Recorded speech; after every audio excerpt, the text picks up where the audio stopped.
নমস্কার, জি 24 ঘন্টায় আপনাদের সকলকে স্বাগত। আপনাদের সঙ্গে রয়েছে আমি সঞ্চিতা। রাজ্য শিক্ষা দফতর এবং জি 24 ঘন্টার বিশেষ উদ্যোগে বাংলা শিক্ষা জুনিয়র ক্লাসরুমে আপনাদের সকলকে স্বাগত। আজকে আমরা ক্লাস 5 আর ক্লাস 6-এর পরিবেশ ও ইতিহাস, পরিবেশ ও সম্পদ নিয়ে আলোচনা করব। আর ক্লাস 5-এ পড়ানো হবে সাংস্কৃতিক ইতিহাস ও আঞ্চলিক মানব ঐতিহ্য, আর ক্লাস 6-এ পড়ানো হবে ভারতীয় উপমহাদেশের প্রাচীন ইতিহাসের ধারা প্রথম পর্যায়। আজ আমাদের সঙ্গে রয়েছেন বেথুন কলেজিয়েট স্কুলের শ্রাবণী কোলে, মিত্র ইনস্টিটিউশন মেন থেকে ডক্টর সত্য সৌরভ জানা, আর বিধাননগর গভর্নমেন্ট হাই স্কুল থেকে রীনা বন্দ্যোপাধ্যায়। প্রত্যেকের কাছেই যাব, আমরা পড়াশোনা করব। প্রথমে আমরা শ্রাবণীদির কাছে চলে যাই, আমরা পড়াশোনা শুরু করে দিই।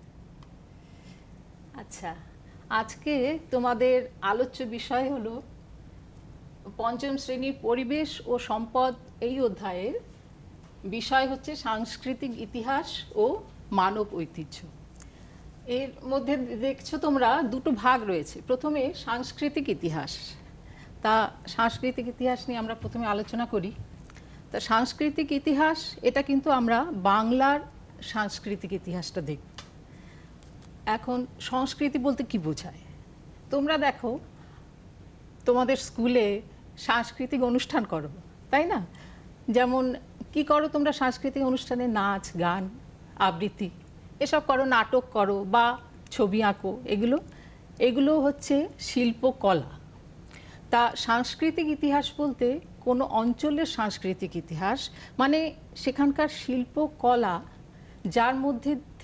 যার মধ্য দিয়ে সেখানকার মানুষজনের যে মানব সম্পদ, মানুষজনের জীবনযাত্রা, তার রীতিনীতি, ধর্মীয় আচার আচরণ, শিক্ষা দীক্ষা বা জীবিকা, এইগুলোর একটা প্রকাশ ঘটে, শিল্পকলার মধ্যে দিয়ে প্রকাশ ঘটে। তাকেই আমরা বলবো সাংস্কৃতিক ইতিহাস, সেই অঞ্চলের সাংস্কৃতিক ইতিহাস। তা বাংলার সাংস্কৃতিক ইতিহাস আমরা জানতে গেলে দেখব সেখানকার শিল্পকলার মধ্যে নাচ, গান, স্থাপত্য কি আছে। তা প্রথমে আমরা দেখো বাংলার সংস্কৃতি। এখানে দেখো লোকনৃত্য নাচের মধ্যে আছে। দেখো দুটো ভাগ আছে নাচের বা গানের, সঙ্গীতের দুটো ভাগ। একটা হচ্ছে লোকনৃত্য আর একটা হচ্ছে শাস্ত্রীয় নৃত্য। তো লোকনৃত্য বলতে সাধারণ মানুষজনের মধ্যে থেকে উঠে আসা যে শিল্প, যে নাচ। এখানে দেখো ছৌ নাচ, এটা একটা লোকনৃত্য। আবার এটা আমাদের পুরুলিয়া অঞ্চলে রয়েছে। আর ধরো শাস্ত্রীয় নৃত্য, এটাও কিন্তু আমাদের অনেক দিন আগেকার নৃত্য, গৌড়ীয় নৃত্য। এও আমাদের কিন্তু বাংলায় আমরা দেখেছি। 16 শতাব্দী থেকে এই নাচের প্রচলন ছিল। এরপরে আসছি দেখো গানে, বাউল গান, এটা একটা লোকগান। কীর্তন গান দেখো শ্রীচৈতন্য দেবের আমল থেকে, মানে পঞ্চদশ শতাব্দী থেকে এটা প্রচলন ছিল। মানে কত পুরনো, তাই না? আচ্ছা, তার মানে দেখো এটা ঐতিহ্যমণ্ডিত। আর তারপরে দেখো শাস্ত্রীয় সঙ্গীতও ছিল, বিষ্ণুপুর ঘরানায় ধ্রুপদী সঙ্গীত ছিল। এরপরে আমরা দেখছি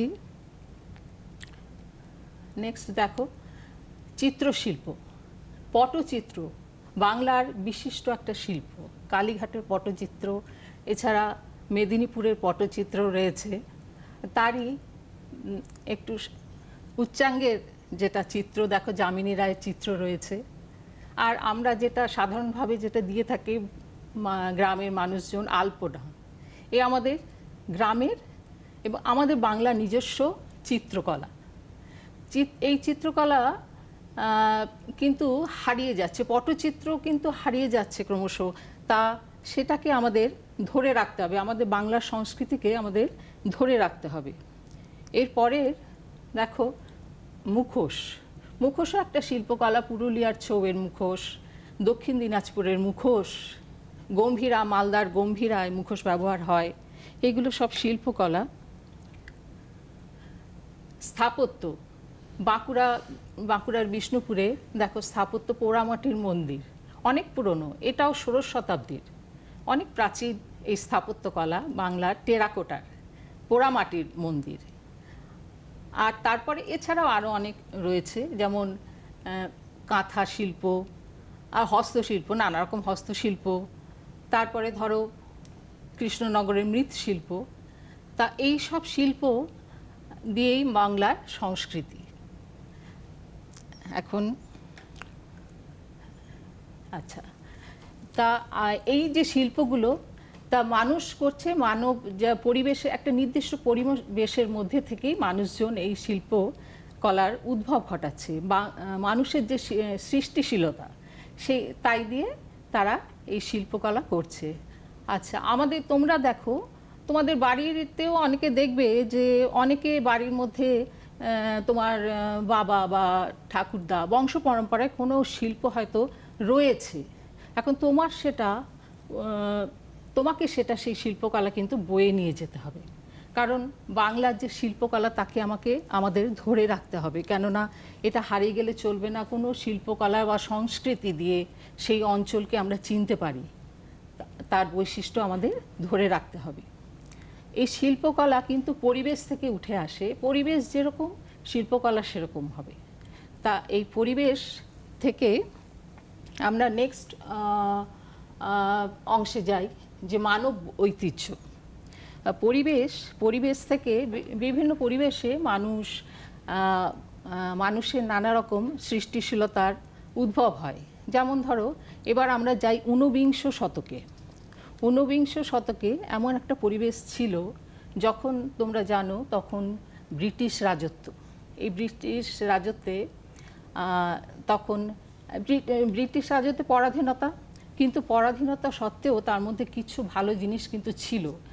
তা হচ্ছে গিয়ে শিক্ষার আলো। ব্রিটিশরা কিন্তু শিক্ষার আলো নিয়ে এসেছিল। আমাদের এখানকার যে মানুষজন তাদের মধ্যে যারা অধিকতর বুদ্ধিদীপ্ত, বুদ্ধির বিকাশ যাদের মধ্যে বেশি, তারা সেই শিক্ষায় শিক্ষিত হয়ে বুঝেছিলেন যে আমাদের সমাজে অনেক কালিমাময় দিকও রয়েছে। সেখান থেকে তারা শুরু করলেন যে সমাজ কী করে সংস্কার করা যায়। তা সেই সময়ে আমরা বিভিন্ন ক্ষেত্রে আমরা কিছু মনীষীদের পরিচয় পাই। সেই মনীষীদের আমরা দেখি, যেমন বিভিন্ন ক্ষেত্রে সাহিত্য, বিজ্ঞান বা স্বাধীনতা সংগ্রামে অংশগ্রহণ করেছেন। মানে তখন তারা বুঝতে পেরেছেন যে পরাধীনতা আমাদের একটা নাগপাশ। সেই ক্ষেত্রে আমরা বিভিন্ন ক্ষেত্রগুলো দেখি। মানব ঐতিহ্য, সাহিত্য ক্ষেত্র দেখো, সাহিত্য ক্ষেত্রের মধ্যে বঙ্কিমচন্দ্র চট্টোপাধ্যায়, তিনি আমাদের বাংলার গদ্য সাহিত্যকে একটা বিশেষ স্থানে নিয়ে গেছেন। রবীন্দ্রনাথ ঠাকুর তোমরা জানো যে আমাদের বাংলা সাহিত্যকে বিশ্বের দরবারে পৌঁছে দিয়েছেন। কাজী নজরুল ইসলাম, তিনি আমাদের কাব্য সাহিত্যে বিদ্রোহী কবি আমরা তাকে বলি। এই হচ্ছে সাহিত্য।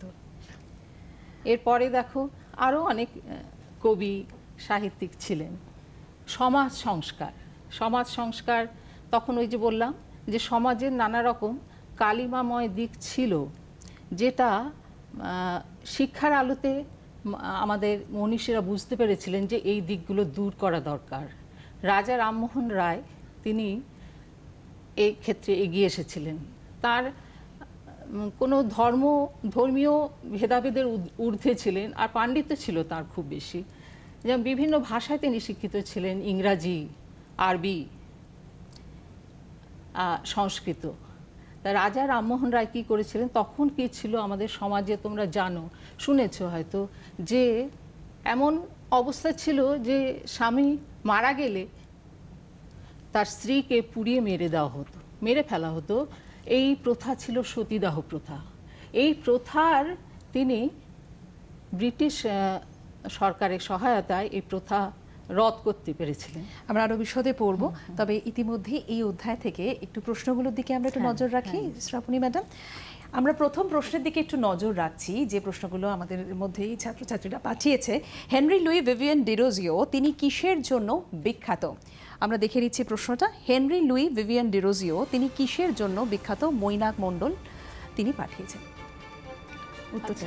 দেখো Moina, Henry Louis Vivian Derozio তিনিও একজন সমাজ সংস্কারক ছিলেন। তিনি বিদেশি পর্তুগিজ অরিজিনের ছিলেন। পর্তুগিজ ও জন্মসূত্রে পর্তুগিজ, কিন্তু তিনি আমাদের এখানেই জন্মগ্রহণ করেছিলেন।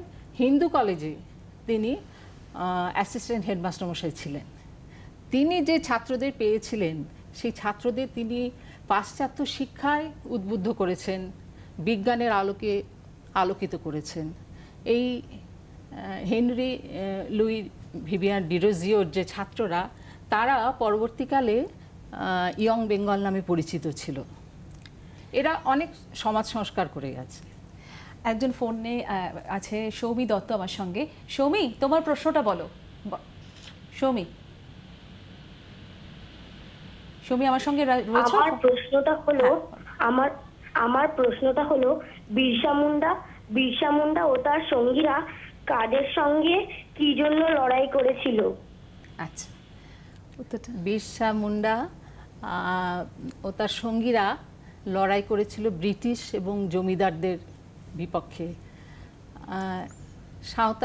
এটা হচ্ছে সাঁওতাল বিদ্রোহের সাঁওতাল বিদ্রোহ করেছিলেন বিরসা মুন্ডা।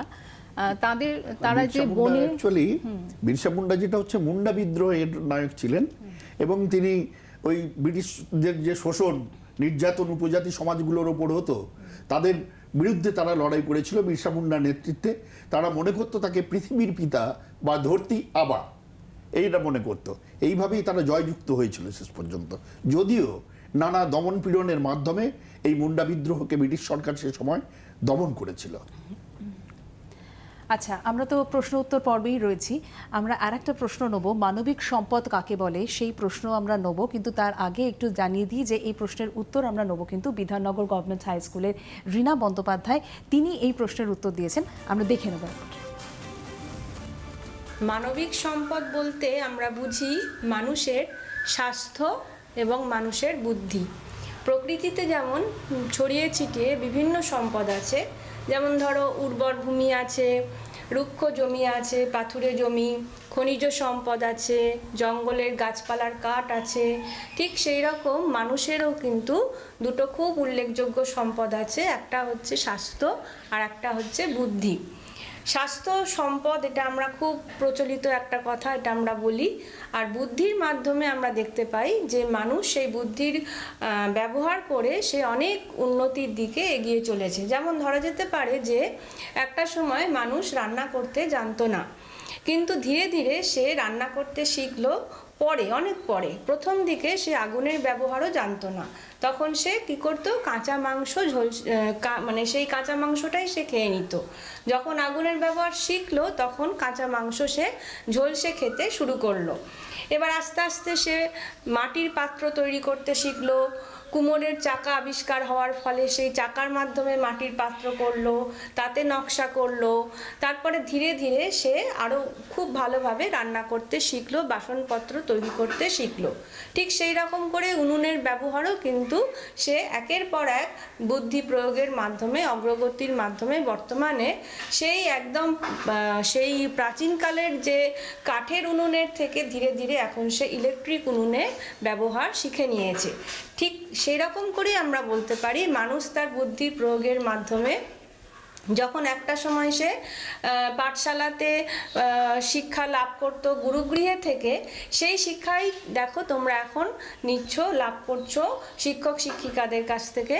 যখন কিনা এই করোনা ভাইরাসের জন্য এত সাংঘাতিক যে মানে এই ভাইরাসের আক্রমণের জন্য তোমরা বাড়িতে থেকেই কিন্তু পড়াশোনাটা করতে পারছো। এটাই কিন্তু বুদ্ধির প্রয়োগের একটা অন্যতম দৃষ্টান্ত।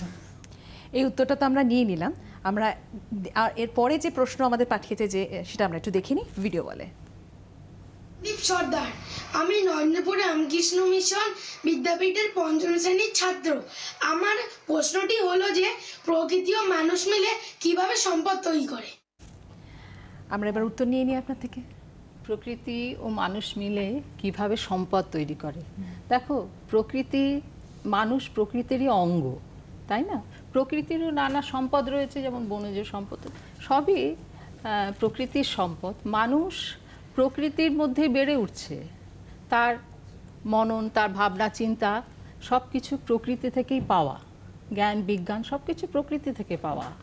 তাহলে কিন্তু মানুষের যেটা রয়েছে, মানুষের চিন্তা শক্তি, সৃষ্টিশীলতা, বুদ্ধিদীপ্তি, বুদ্ধির বিকাশ। এই বুদ্ধির সাহায্যে মানুষ পরিবেশের যা কিছু রয়েছে তাকে আরও বেশি উন্নত পর্যায়ে নিয়ে যেতে পারে, তাই না? তা এই হচ্ছে মানুষ ও প্রকৃতির মধ্যে এই মিলেমিশেই হচ্ছে আমি সম্পদ। একটু এড করতে চাই এই প্রসঙ্গে, সেটা হচ্ছে মানুষ ও প্রকৃতির যে নির্ভরশীলতা, প্রকৃতি ছাড়া কিন্তু মানুষ বাঁচতে পারবে না।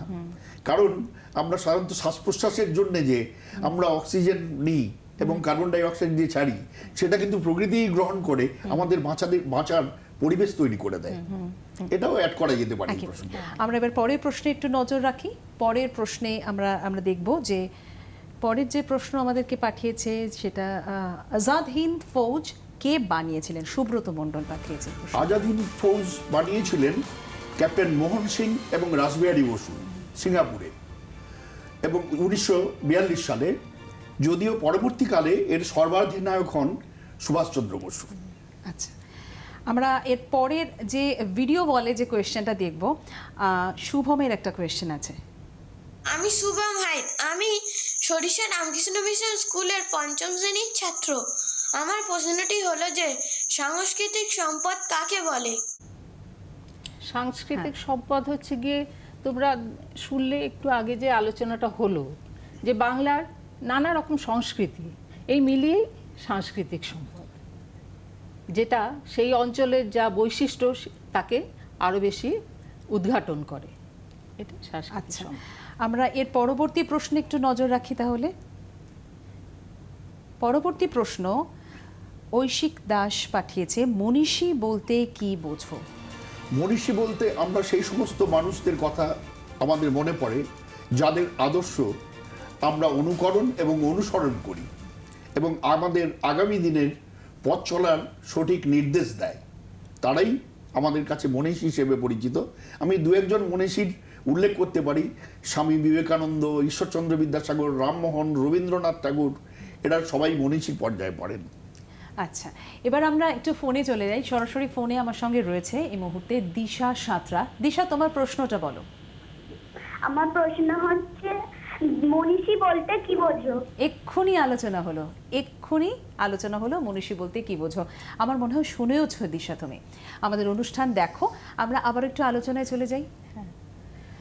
মনীষীদের কথাই আলোচিত হচ্ছিল।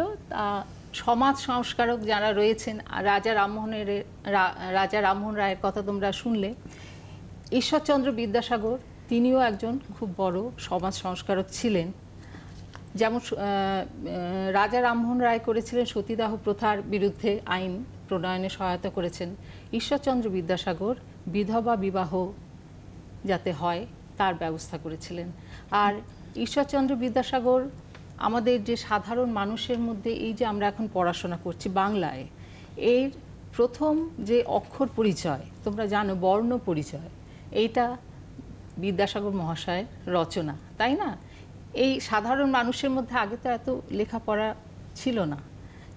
বিদ্যাসাগর চেয়েছিলেন যে সবাই পড়াশোনা করুক, বিশেষত মহিলারাও যাতে পড়াশোনায় এগিয়ে আসে। নারী শিক্ষার বিশেষ ভূমিকা বিদ্যাসাগর মহাশয় নিয়েছিলেন।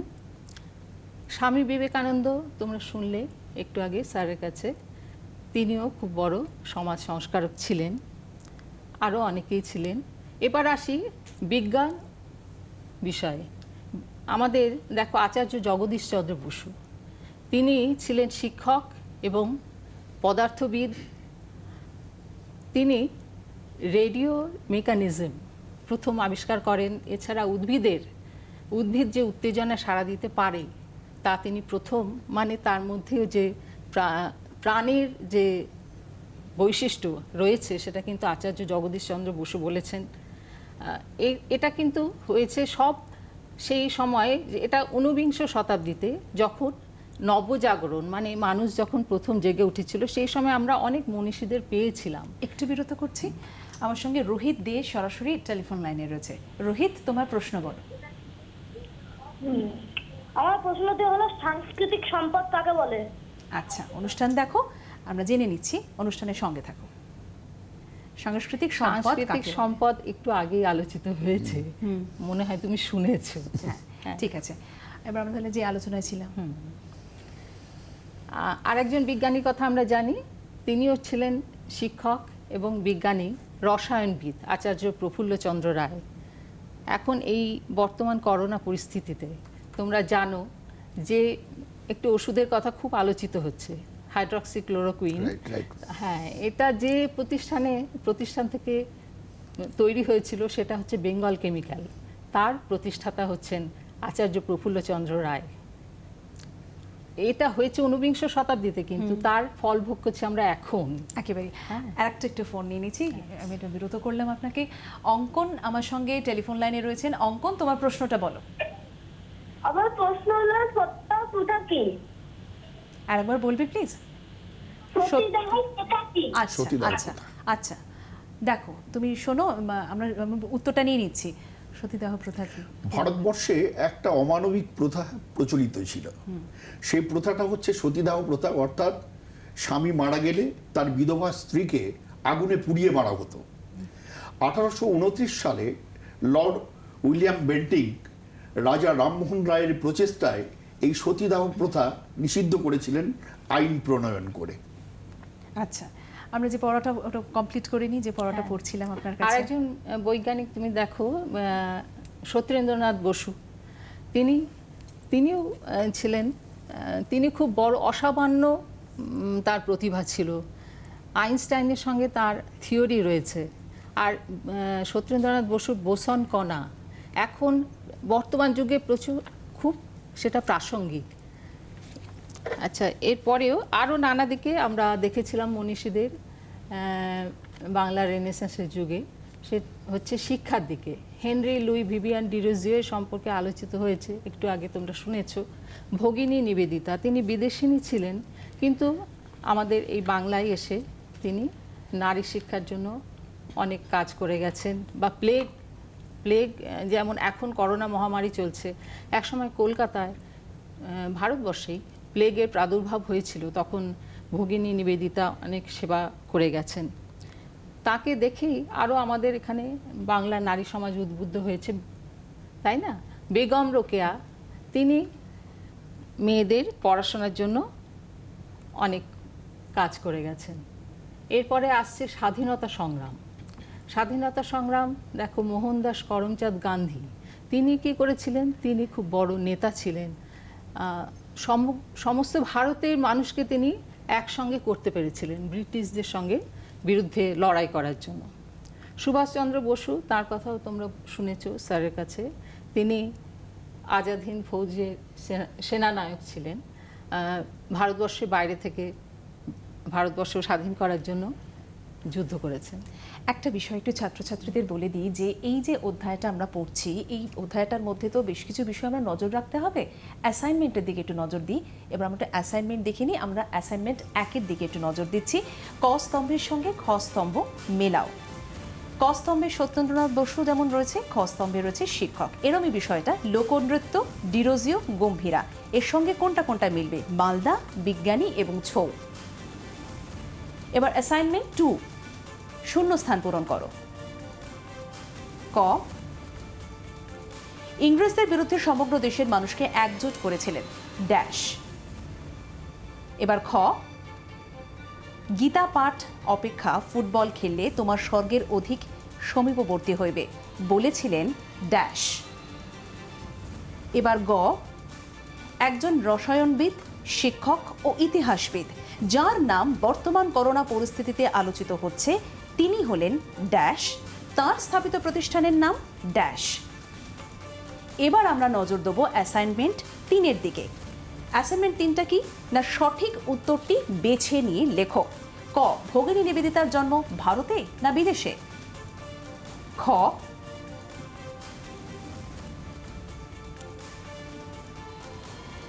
যার নাম স্মরণ করে শিক্ষক দিবস পালিত হয়, তিনি হলেন ডক্টর সর্বপল্লী রাধাকৃষ্ণন নাকি জওহরলাল নেহেরু? এবার আমরা নজর দেব অ্যাসাইনমেন্ট 4-এর দিকে। কেন বিখ্যাত তা 2 অথবা 3টি বাক্যে লেখো। ক, তিতুমুর এবং খ, ঈশ্বরচন্দ্র বিদ্যাসাগর। এবার 5 নম্বর অ্যাসাইনমেন্ট তোমাদের জন্য। বাংলা সংস্কৃতি সম্বন্ধে তোমার নিজের ভাবনার কথা 5 থেকে 6টি বাক্যে লেখো। এবার নজর দেবো 6 নম্বর অ্যাসাইনমেন্টের দিকে। বাংলার মানব ঐতিহ্য কিভাবে তোমাকে উদ্বুদ্ধ করে তা লেখো 4 থেকে 5টি বাক্যে।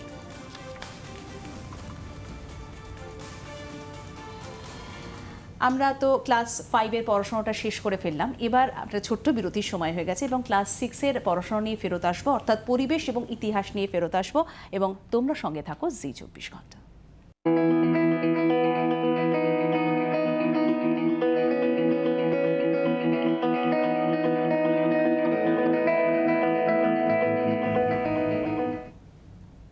বিরতির পর আর একবার স্বাগত জানাই জি 24 ঘন্টা এবং রাজ্য সরকারের যৌথ উদ্যোগে জুনিয়র ক্লাসরুমে। আমরা আলোচনা করছি ক্লাস 5 এবং ক্লাস 6-এর পরিবেশ এবং ইতিহাস নিয়ে। আমি এখন আলোচনা করব ক্লাস 6-এর পরিবেশ এবং ইতিহাস নিয়ে। আমি চলে যাব একদম ডক্টর সত্য সৌরভ জানা। আমরা শুরু করে দিই পড়াশোনাটা। নমস্কার। আজকের বিষয় ভারতীয় উপমহাদেশের প্রাচীন ইতিহাসের ধারা। সময়কাল হচ্ছে খ্রিস্টপূর্ব 7000 থেকে খ্রিস্টপূর্ব 1500 অব্দ। অর্থাৎ এই পর্যায়ে দুটো সভ্যতার কথা আমরা জানতে পারি, একটা হচ্ছে মেহেরগড় সভ্যতা এবং অন্যটা হচ্ছে হরপ্পা সভ্যতা। এতদিনে খাবারের জন্য হন্যে হয়ে ঘুরে বেড়ানো যে মানুষগুলো, তারা স্থায়ী বসতি নির্মাণ করেছে, গড়ে তুলেছে সভ্যতা। সভ্যতা কি? সভ্যতা হচ্ছে মানুষের জীবন ধারণের একটা উন্নত পর্যায়। সভ্যতার কতগুলি বৈশিষ্ট্য থাকে, যেমন সভ্যতায় থাকে উন্নত নগর এবং গ্রাম, সভ্যতায় থাকে তার নিজস্ব লিপি, সভ্যতায় থাকে তার নিজস্ব প্রশাসনিক পরিকাঠামো, এবং সভ্যতায় মানুষ লিপি ব্যবহার শুরু করে। এই ধরনের সভ্যতা গড়ে উঠেছিল আমাদের ভারতীয় উপমহাদেশে, যা আবিষ্কৃত হয়েছিল 1974 সালে। আবিষ্কার করেছিলেন জঁ ফ্রাঁসোয়া জারিস এবং তাকে সাহায্য করেছিলেন রিচার্ড মেডো। এই সভ্যতা গড়ে উঠেছিল বালুচিস্তানের কাছি জেলার মেহেরগড়ে প্রায় 500 একর এলাকা জুড়ে, যা মেহেরগড় সভ্যতা নামে পরিচিত। এই সভ্যতা তামা পাথরের যুগের সভ্যতা। এই সভ্যতার সময়কাল খ্রিস্টপূর্ব 7000 থেকে শুরু করে খ্রিস্টপূর্ব 3800 অব্দ পর্যন্ত। এই সভ্যতায় উন্নত গ্রামের ঘরবাড়ি পাওয়া গেছে, যেমন ঠিক তেমনি পাওয়া গেছে মানুষের কৃষিকাজ এবং পশুপালনের ইঙ্গিত, পাওয়া গেছে গম ও যব, পাওয়া গেছে বিভিন্ন মৃৎপাত্র, পাওয়া গেছে গরু, পাওয়া গেছে ভেড়া এবং ছাগল, এবং কুঁজওয়ালা বৃষের নিদর্শন। ঠিক তেমনি পাওয়া গেছে কাস্তে ব্যবহারের নানা নিদর্শন। এই কাস্তে তৈরি করা হতো পাথর দিয়ে, যা কৃষিভিত্তিক গ্রামীণ সভ্যতার ইঙ্গিত বহন করে। আবার এই পর্যায়ে সারা পৃথিবীর বুকে এই সভ্যতায় পাওয়া গেছে কার্পাস তুলো ব্যবহারের প্রথম নিদর্শন। আমরা যদি ছবিগুলোর দিকে তাকাই তাহলে দেখব, এইটা দেখতে পাচ্ছ মেহেরগড়ের নারী মূর্তি। এটি তৈরি করা হয়েছিল পোড়ামাটিতে, যা উন্নত সভ্যতার ইঙ্গিতবাহী, এবং এটা হচ্ছে গ্রামীণ সভ্যতার ধ্বংসাবশেষ। যে ধ্বংসাবশেষ যে দেখতে পাচ্ছ, যে বাড়িগুলো খুব সুন্দর করে রোদে শুকনো এবং পাকা ইটের তৈরি, এইভাবেই গড়ে তোলা হয়েছিল সে সময়ের সভ্যতা। এটা একটা পাত্র, মেহেরগড় সভ্যতায় দেখো কি সুন্দরভাবে চিত্রিত করা হয়েছে। এটা নারী মূর্তি। এবার এই সভ্যতা শেষ হয়েছিল মোটামুটি ভাবে ধরে নেওয়া যেতে পারে খ্রিস্টপূর্ব 38 অব্দ নাগাদ। তারপর 1921-22 সালে ভারতীয় উপমহাদেশে আরেকটা সভ্যতার বিকাশ ঘটেছিল সিন্ধু নদীর উপত্যকায়, যা সিন্ধু সভ্যতা এবং বা হরপ্পা সভ্যতা নামে পরিচিত। এই সভ্যতাকে বলা হয় প্রায় ঐতিহাসিক যুগের সভ্যতা, কারণ এ সময় লিখিত উপাদান পাওয়া গেলেও তা যথাযথভাবে পড়া যায়নি। ঠিক একইভাবে এই সভ্যতায় পাওয়া গেছে বিভিন্ন যে নিদর্শন, তার ভিত্তিতে দেখা যাচ্ছে যে তামা এবং ব্রোঞ্জ ধাতু ব্যবহার করা হতো। সেই কারণে এই সভ্যতাকে বলা হয় তাম্রব্রোঞ্জ যুগের সভ্যতা। এই সভ্যতা প্রায় 7 লক্ষ বর্গ কিলোমিটার এলাকা জুড়ে বিস্তৃত ছিল। জম্মুর মান্ডা থেকে শুরু করে মহারাষ্ট্রের দৈমাবাদ আবার ওদিকে দিল্লির উত্তরে অবস্থিত আলমগীরপুর থেকে শুরু করে বালুচিস্তান পর্যন্ত বিস্তীর্ণ অঞ্চলে ছড়িয়ে পড়েছিল এই সভ্যতা। এই সভ্যতার উন্নত প্রণালী, এর অধিবাসীদের উন্নত জীবনযাপন, এই সভ্যতার বিভিন্ন শিল্প নিদর্শন, বিশেষ করে এই যে দেখা যাচ্ছে, আমরা স্ক্রিনে দেখতে পাচ্ছি শিলমোহর, পোড়ামাটির মূর্তি, তামা এবং ব্রোঞ্জের মূর্তি। এটা একটা মহেঞ্জোদারোয় পাওয়া যোগী মূর্তি। এর আগের মূর্তিটা যে দেখলে, এটা যোগী মূর্তি, দেখলেই বোঝা যায়। দেখো এরা যে উন্নত জীবন যাপন করতেন। এই পুরুষ মূর্তি সুন্দরভাবে গায়ে একটা চাদর জড়ানো, নকশা করা, হাতে এবং মাথায় পাথরের ফেটটি বাঁধা, গালে দেখলেই বোঝা যায় যে সুন্দরভাবে গোঁপদাড়ি কামানো। এইগুলো উন্নত সভ্যতার নিদর্শন। এটা দেখতে পাচ্ছ হরপ্পা সভ্যতার একটা মৃৎপাত্র, সেই মৃৎপাত্র চিত্রিত করা। বিশেষ করে হরপ্পা সভ্যতার বিস্তীর্ণ এলাকায় লাল কালো মৃৎপাত্রের সন্ধান পাওয়া গেছে, মাটির পাত্র। হরপ্পা সভ্যতার মানুষ কৃষির সঙ্গে পশুপালন করত, ব্যবসা বাণিজ্য করত, বিভিন্ন শিল্পের সঙ্গেও তারা যুক্ত ছিল, যেমন তামা ব্রোঞ্জের নারী মূর্তি, পোড়ামাটির মূর্তি, পাথরের মূর্তি তারা তৈরি করত। তারা ব্যবসা বাণিজ্যে লিপ্ত ছিল। শিলমোহরগুলো থেকে অন্তত জানা যাচ্ছে সেই কথা। শিলমোহর মেসোপটেমিয়ায় অন্তত 23টি শিলমোহর পাওয়া গেছে হরপ্পা সভ্যতার। সেই শিলমোহরে বিভিন্ন লিপি উৎকীর্ণ আছে, যদিও সেই লিপির পাঠোদ্ধার এখনো সম্ভব হয়নি। তবে এই কথা জানা যায় যে মেসোপটেমিয়া, পারস্য উপসাগরীয় অঞ্চল এবং তুর্কমেনিস্তানের সঙ্গে হরপ্পা সভ্যতার বাণিজ্যিক যোগাযোগ ছিল। একটু বিরত করছি স্যার, ইতিমধ্যে ফোন আসতে শুরু করে দিয়েছেন একজন ছাত্রী অন্তু চক্রবর্তী আমার সঙ্গে এই মুহূর্তে সরাসরি টেলিফোন লাইনে রয়েছে। অন্তু, তোমার প্রশ্নটা বলো। মেহেরগড় কোথায় অবস্থিত? আমি আলোচনার শুরুতেই বলেছি যে মেহেরগড় বালুচিস্তানের কাচ্চি জেলায় বোলান গিরিপথের ধারে প্রায় 500 একর জায়গা নিয়ে গঠিত। সেখানেই গড়ে উঠেছিল আমাদের ভারতীয় উপমহাদেশের প্রাচীনতম সভ্যতা, যে সভ্যতা মেহেরগড় সভ্যতা নামে পরিচিত। এই সভ্যতা ছিল তামা পাথরের যুগের সভ্যতা। তো এই যে বলছিলাম, যেটা হরপ্পা সভ্যতার ক্ষেত্রে তার যে বিচিত্র প্রণালীর ব্যবস্থা উন্নত, স্বাস্থ্য সচেতনতার ইঙ্গিত দেয়।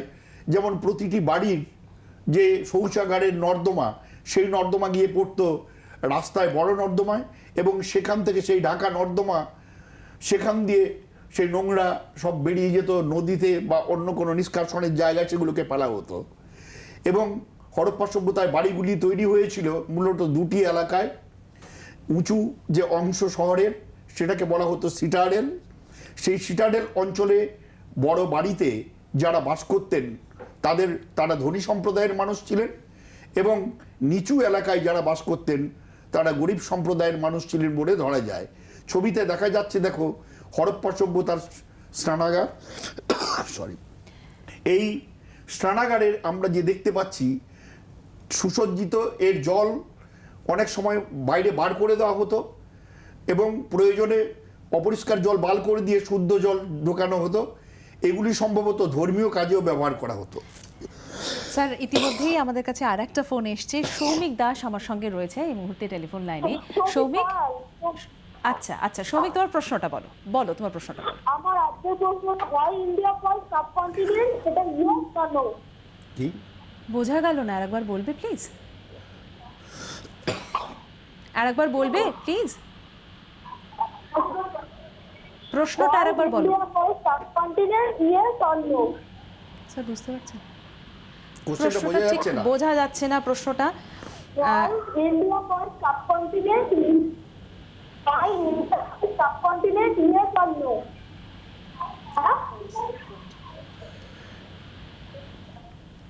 কি বলছে? ভারতকে কেন উপমহাদেশ বলা হয় ও, এরকম? হ্যাঁ, ভারতীয় উপমহাদেশ বলা হয় এই কারণেই, আজকের যে ভারতবর্ষ সেটা কিন্তু প্রাচীন ভারতের সেই চেহারা ছিল না। বর্তমান পাকিস্তান এবং বাংলাদেশ রাষ্ট্র এই ভারতবর্ষের অঙ্গীভূত ছিল। এই বিস্তীর্ণ এলাকাকে বলা হয় মহাদেশের ক্ষুদ্র সংস্করণের মতো, সেই কারণেই এটাকে উপমহাদেশ বলা হয়। আচ্ছা, ইতিমধ্যে ছাত্রছাত্রীরা যে প্রশ্ন পাঠিয়েছে স্যার, সেই প্রশ্নগুলো আমরা একটু দেখে নিই। প্রথম প্রশ্ন তৃষা ঘোষ পাঠিয়েছে Dumdum Motijheel girls high school থেকে। সভ্যতা কাকে বলে? হরপ্পা সভ্যতা পতনের কারণ কি? খুব ভালো প্রশ্ন। প্রথমেই বলি যে আমি আলোচনার শুরুতেই বলেছি সভ্যতা কাকে বলে। সভ্যতা হচ্ছে মানুষের জীবনযাত্রার একটা উন্নত পর্যায়, যার কতগুলো নির্দিষ্ট বৈশিষ্ট্য থাকে। যেমন আমি বলেছি উন্নত নগর এবং গ্রাম, লিপি, উন্নত প্রশাসন, এই বৈশিষ্ট্যগুলো একটা সভ্যতা থাকতে হবে। আর দ্বিতীয়ত হচ্ছে পতনের কারণ, যেটা বলেছে যে দীর্ঘদিন উজ্জ্বল অস্তিত্ব রক্ষার পর আমরা প্রায় 1750 খ্রিস্টপূর্ব নাগাদ দেখব যে হরপ্পা সভ্যতার পতন ঘটছে। এই পতনের বিভিন্ন কারণ সম্পর্কে অনুসন্ধান করা গেছে। বিশেষ করে হরপ্পা সভ্যতার যে প্রাচীরগুলো, সেই প্রাচীরে কাদার যে দাগ রয়েছে, সেগুলো দেখে পণ্ডিতদের অনুমান যে বারবার বন্যা হয়েছিল এবং পুনরায় এই সভ্যতাটাকে গড়ে তোলা হয়েছিল। তাই বন্যা একটা কারণ। আবার 2200 খ্রিস্টপূর্বাব্দ নাগাদ দেখা যাচ্ছে যে এশিয়া মহাদেশে অনাবৃষ্টি দেখা দিয়েছিল। আর তাছাড়া হরপ্পা সভ্যতায় যে ইটের ব্যবহার করা হতো, সেই ইট পোড়ানোর জন্য গাছ কাটার প্রয়োজন হয়েছিল, ফলে অনাবৃষ্টি দেখা দেয়। এবং এই অনাবৃষ্টিজনিত কারণও ছিল হরপ্পা সভ্যতার পতনের অন্যতম কারণ। আরও একটু বিশদভাবে যদি আমরা আলোচনা করি, তাহলে দেখব যে মহেঞ্জোদারোয় কুয়োর ধারে বেশ কিছু হাড়গোড় পাওয়া গেছে। তাতে মাথার খুলিতে কুড়ুল জাতীয় অস্ত্রের আঘাতের চিহ্ন পাওয়া যায়, যার ভিত্তিতে পণ্ডিতদের অনুমান যে হয়তো কোনো বহিরাগত গোষ্ঠী মানুষ তারা হরপ্পা সভ্যতা আক্রমণ করেছিল এবং তাদের আক্রমণের ফলেই এই সভ্যতা পতন ঘটে। আচ্ছা, এবার আমরা দ্বিতীয় প্রশ্নের দিকে একটু নজর রাখি। দ্বিতীয় প্রশ্ন আমরা নেব। ইতিমধ্যে অনুষ্ঠান শুরু করার আগেই জানিয়ে দিয়েছিলাম বিধাননগর গভর্নমেন্ট হাই স্কুলের রীনা বন্দ্যোপাধ্যায়ের কাছ থেকে নেব। দ্বিতীয় প্রশ্ন দেখিনি কি রয়েছে। আদিম মানুষেরা যাযাবর ছিল কেন? আদিম মানুষ যাযাবর ছিল, এই প্রশ্নের উত্তরে আমরা বলতে পারি যে আজ থেকে প্রায় 30-40 লক্ষ বছর আগে আদিম মানুষ ধীরে ধীরে বড় বানর বা এপ থেকে পৃথক হয়ে যায়। আফ্রিকার পূর্ব দিকে, যখন আফ্রিকাতে যেহেতু আদিম মানুষের প্রথম উৎপত্তি, আফ্রিকার পূর্ব দিকে আমরা দেখতে পাই ধীরে ধীরে আবহাওয়ার পরিবর্তনের জন্য গাছপালা কমতে শুরু করে, ফলমূল কমতে শুরু করে। তখন এপদের একটা দল আরও গভীর জঙ্গলে প্রবেশ করে, আর আরেকটা দল তখন গাছ থেকে মাটিতে নেমে আসে এবং তারা ফলমূল সংগ্রহ করবার চেষ্টা করে, মোটামুটিভাবে সোজা হয়ে দাঁড়াতে চেষ্টা করে এবং ধীরে ধীরে দাঁড়াতে পারে। তখন সেই মানুষকে আমরা বলছি যে অস্ট্রালোপিথেকাস। এটা 30-40 লক্ষ বছর আগে। তারপর ধীরে ধীরে আমরা দেখতে পাই যে মানুষের বিবর্তন হচ্ছে। হোমো হাবিলিস হচ্ছে দক্ষ মানুষ, হোমো ইরেক্টাস হচ্ছে দণ্ডায়মান মানুষ, হোমো স্যাপিয়েন্স হচ্ছে বর্তমান বুদ্ধিজীবী মানুষ, বুদ্ধিমান মানুষ।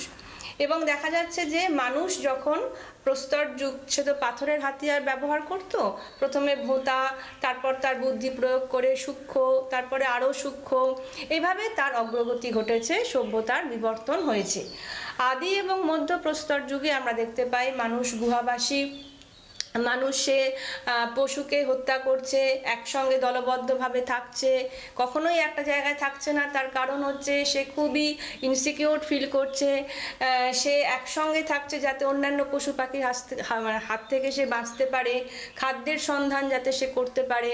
এইভাবে একটা জায়গায় কিন্তু মানুষ যেহেতু সব জিনিস সে পাচ্ছে না, সে থাকছে না, আবহাওয়ার পরিবর্তনের জন্য, খাদ্যের সন্ধান করবার জন্য এবং নিজেদের প্রাণ রক্ষার তাগিদে মানুষ আফ্রিকা থেকে বিভিন্ন সময় কয়েক লক্ষ বছর ধরে বিভিন্ন প্রান্তে ছড়িয়ে পড়েছিল। এটাকে কিন্তু আমরা ইংরাজিতে বলি মাইগ্রেশন, একটা সাংঘাতিক বড় মাইগ্রেশন বা দেশান্তর।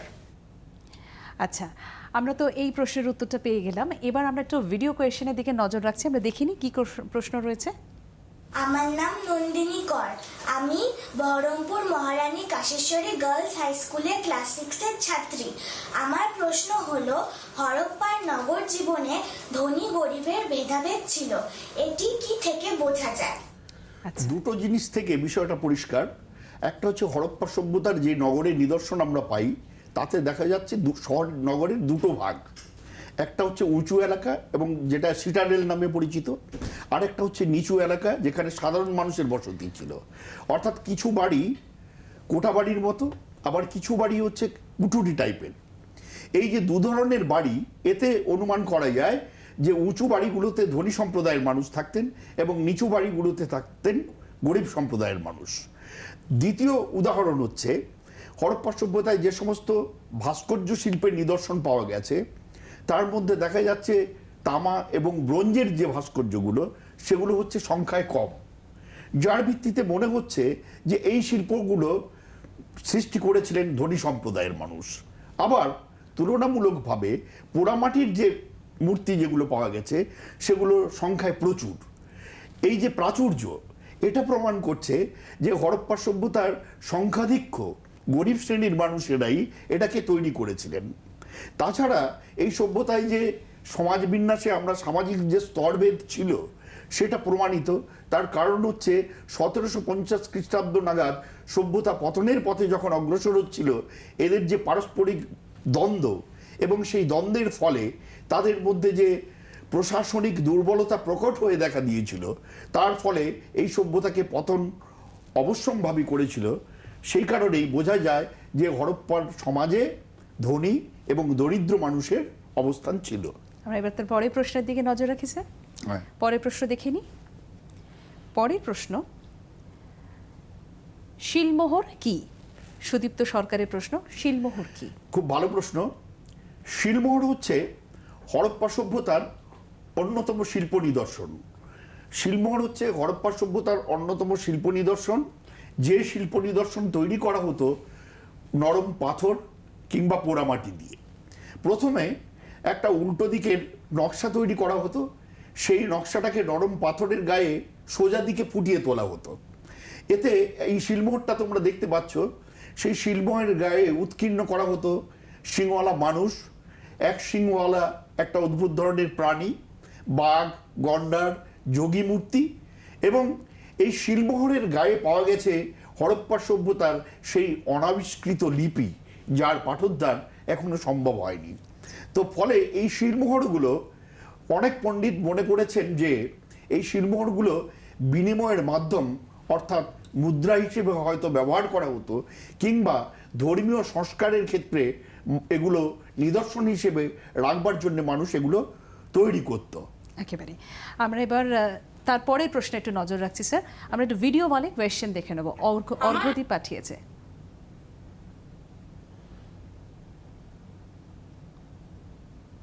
নাম অভ্রদীপ চৌধুরী। আমি বাঁকুড়া জেলার রাধানগর উচ্চ বিদ্যালয়ের 6ষ্ঠ শ্রেণীর ছাত্র। আজ আমার প্রশ্ন হলো, হরপ্পা সভ্যতার মানুষ যে স্বাস্থ্য ও পরিষ্কার পরিচ্ছন্নতা সম্পর্কে সচেতন ছিল তা আমরা কিভাবে বুঝতে পারি? এই প্রশ্নের উত্তরটা আমি আগেও দিয়েছি যখন আমরা নগর পরিকল্পনা আলোচনা করছিলাম, যে উন্নত এই সভ্যতার নগর পরিকল্পনার মধ্যেই লুকিয়ে আছে হরপ্পা সভ্যতার মানুষের স্বাস্থ্য সচেতনতা। যেমন প্রতিটি বাড়িতে শৌচালয় ছিল, আর এই শৌচালয়গুলি থেকে নোংরা জল সেগুলো বেরিয়ে যেত ঢাকা নর্দমার মাধ্যমে, রাস্তায় গিয়ে বড় নর্দমায় পড়তো এবং সেগুলো বাইরের নদীতে বা অন্য কোথাও নিষ্কাশনের ব্যবস্থা করা হতো। তাছাড়া রাস্তার ধারে ধারে প্রচুর ডাস্টবিন বা ময়লা ফেলার জায়গা রাখা হতো। এবং হরপ্পা সভ্যতার অধিবাসীদের যে জীবনযাত্রা, তাদের পোশাক আশাক, তাদের শিল্পের নমুনা, তাদের যে জীবন ধারণের যে মাত্রা, এগুলো দেখে আমরা বলতে পারি যে তারা যেহেতু উন্নত সভ্যতার পরিচয় রেখেছে, সেই কারণে তাদের স্বাস্থ্য সচেতনতাও ছিল এবং তারা স্বাস্থ্য সম্পর্কে বিশেষভাবে গুরুত্ব দিতেন। একেবারে। এর পরের প্রশ্ন আমরা একটু দেখে নিই, কি প্রশ্ন রয়েছে।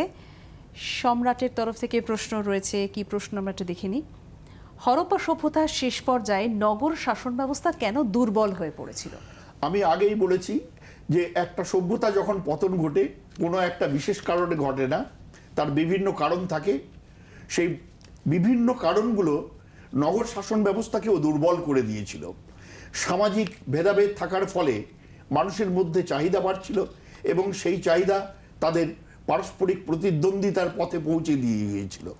সেই যে পারস্পরিক প্রতিদ্বন্দ্বিতা এবং শাসন ব্যবস্থায় শৃঙ্খলার যে অভাব, তার ফলে শাসন ব্যবস্থা দুর্বল হয়ে পড়ে এবং এক সময় এই সভ্যতা চরম পতনের পথে এগিয়ে যায়।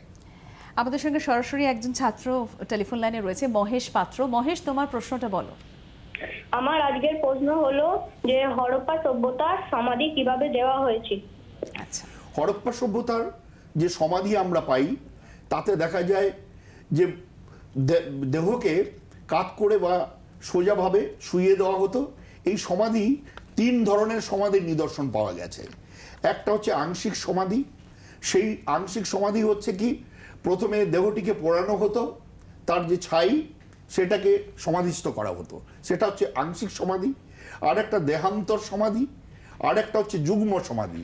যুগ্ম সমাধিটা খুব ইম্পর্টেন্ট, কারণ যুগ্ম সমাধিকে অনেকে বলছেন যে ভারতীয় সমাজে যে সতীদাহ প্রথার প্রচলন ছিল, লোথালে এই ধরনের একটা সমাধি পাওয়া গেছে যাতে 2টো কঙ্কাল পাওয়া গেছে এবং একটা স্ত্রী একটা পুরুষের কঙ্কাল, যার ভিত্তিতে অনুমান করা হচ্ছে যে এটা হচ্ছে সতীদাহ প্রথার প্রাচীনতম নিদর্শন। অর্থাৎ এইভাবেই সমাধিস্থ করা হতো এবং সমাধিস্থ করার ক্ষেত্রে ওই মানুষের ব্যবহার্য জিনিসপত্র সমাধিস্থ করা হতো।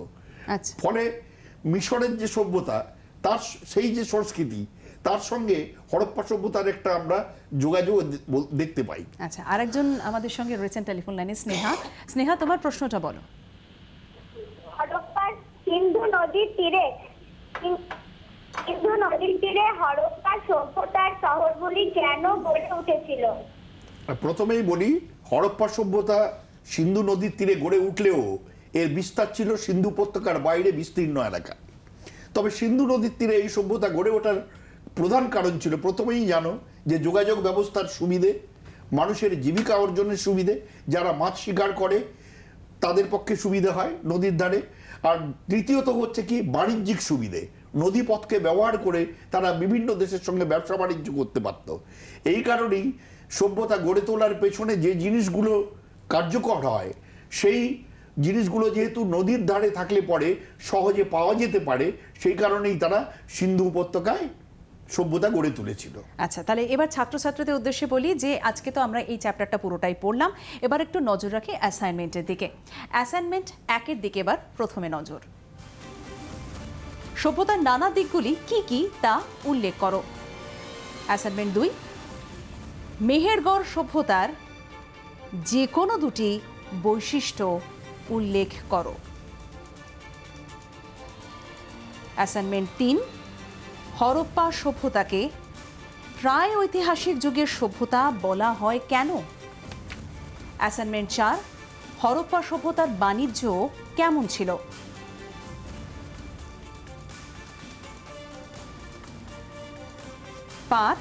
অ্যাসাইনমেন্ট 5, হরপ্পা সভ্যতার নগর পরিকল্পনা কেমন ছিল?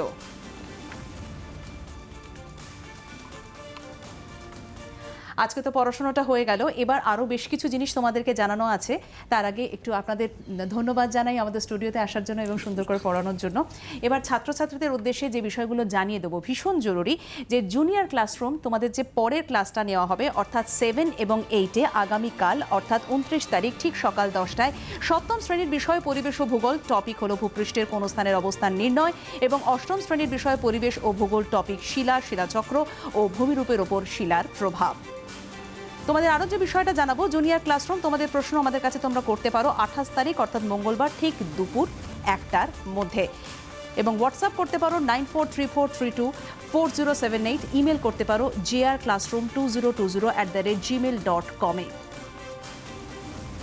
জুনিয়র ক্লাসরুম আগামীকাল অর্থাৎ 29 তারিখ বুধবার আমাদের প্রোগ্রাম যখন চলবে সে সময় সরাসরি তোমরা ফোন করতে পারো 03340594020 অথবা 03340594023 নম্বরে ফোন করে তোমরা তোমাদের প্রশ্ন জানাতে পারো।